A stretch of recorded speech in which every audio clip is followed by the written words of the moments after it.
ఇవాళ పాఠం వచ్చేసి ఇంటర్మిటెంట్ ఫాస్టింగ్. ఏదైనా రోల్ చేసే వర్డ్స్ ఉంటే మీరు రోల్ చేసుకోండి. అంటే 16 అవర్స్ ఏం తినకుండా ఉండడం.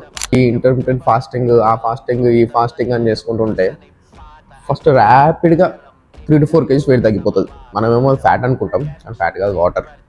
ఇవన్నీ చేసుకుంటా జిమ్కి వచ్చి వర్కౌట్ చేయి, వెయిట్ లిఫ్ట్ చేయంటే కోచ్ నాకైతే లేదు అని చెప్తుంటారు. చాలా వీక్గా ఫీల్ అవుతుంటారు.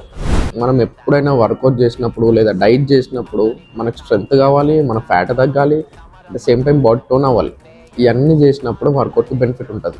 అవన్నీ కాకుండా ఫాస్ట్గా తగ్గిపోవాలి, ఫాస్ట్గా సాధించాలనుకుంటే అప్పుడు కాంప్లికేషన్స్, మనకు బెనిఫిట్స్ కంటే కాంప్లికేషన్స్ ఎక్కువ ఉంటాయి.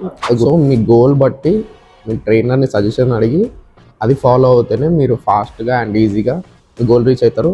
లేదు అంటే బెనిఫిట్స్ కంటే లాస్ ఎక్కువ ఉంటుంది. సో ఇట్లాంటి డైట్లు చేసినప్పుడు మీ యాక్చువల్ గోల్ ఏంది, మీ లైఫ్ స్టైల్ ఏంది, మీ వర్కౌట్స్ ఏంది అండ్ మీ కోచ్ సజెషన్ తీసుకొని మాత్రమే ఫాలో అవ్వండి. మీ ఓన్గా చేసి లైఫ్ మాత్రం రిస్క్ చేసుకోకండి. ఫ్యూచర్లో లాంగ్ రన్లో చాలా కాంప్లికేషన్స్ వస్తాయి.